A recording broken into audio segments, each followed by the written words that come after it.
가을만 되면 등장하는 플레이리스트입니다. 이런 노래들은 대부분 가사나 분위기가 슬프고 아련하죠. 우리는 이런 노래들을 틀어놓고 쓸쓸함을 위로하곤 하는데요. 이를 우리는 가을 탄다 라고 표현하죠.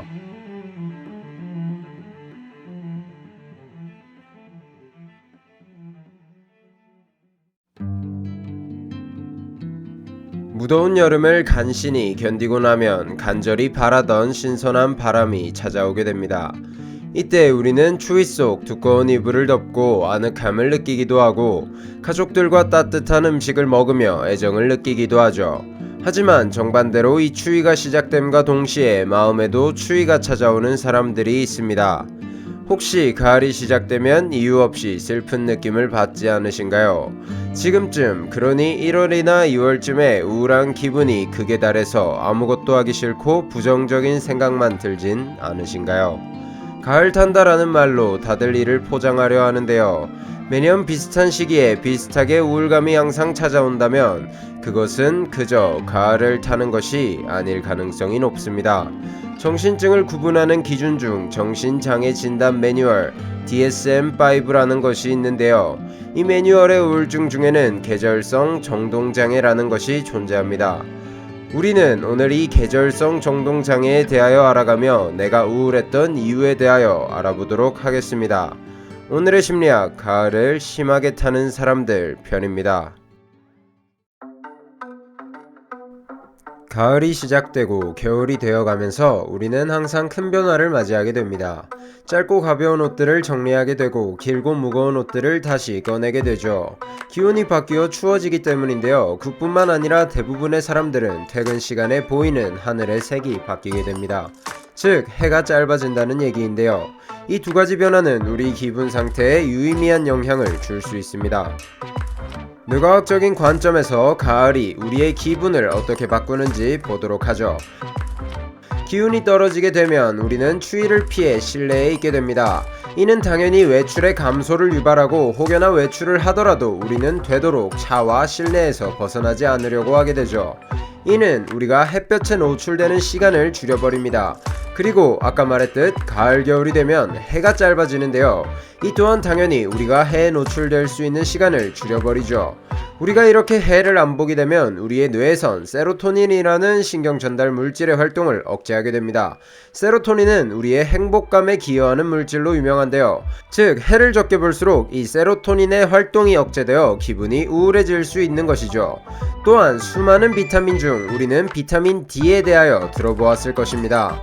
관심이 있으신 분들은 이것이 해와 관련이 있다는 것도 아실 테고요. 그런데 이 비타민 D는 세로토닌의 부스터 역할을 합니다. 즉, 해를 적게 보아 비타민 D가 적게 분비되면 세로토닌의 활동도 줄어든다는 것이죠. 이렇게 우리가 해를 보지 않으면 세로토닌의 활동이 억제되어 기분이 자연스럽게 우울해지게 되는 것이죠. 이것뿐만이 아닌데요. 우리는 해를 보지 않으면 멜라토닌이라는 신경 전달 물질이 과잉 생산되게 됩니다.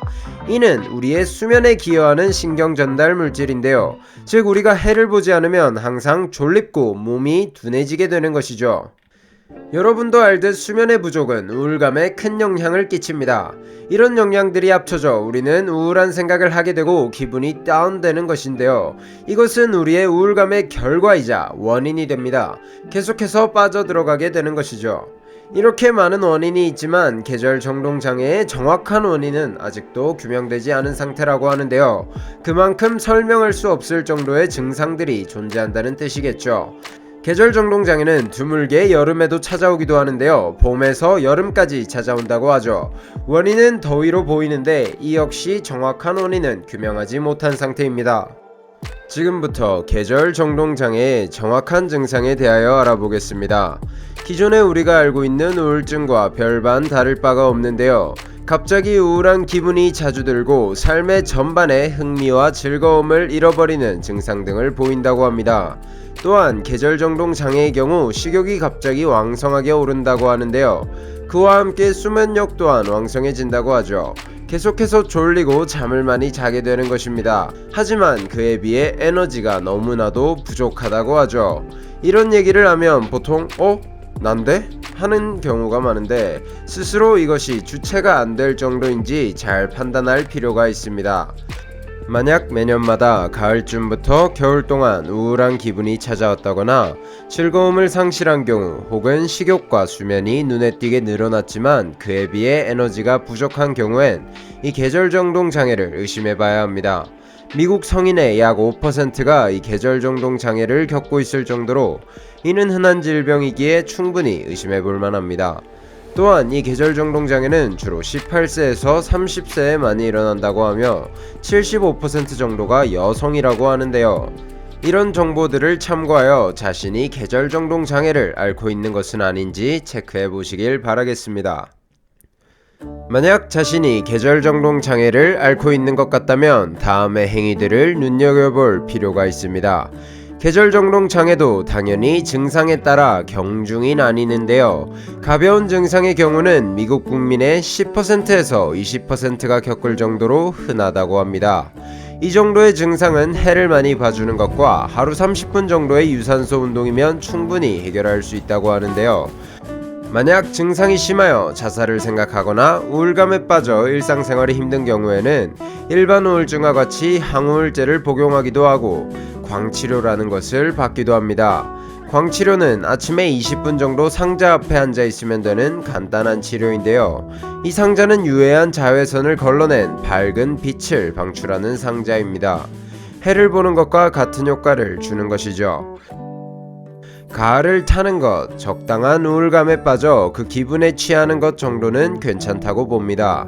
하지만 이것이 주체할 수 없는 슬픔과 고통이 되어 계절마다 나를 괴롭힌다면 꼭 다시 한번 생각해 봐야겠죠. 해를 보고 운동하는 것 정도로도 충분히 다시 활기를 되찾을 수 있으실 것입니다.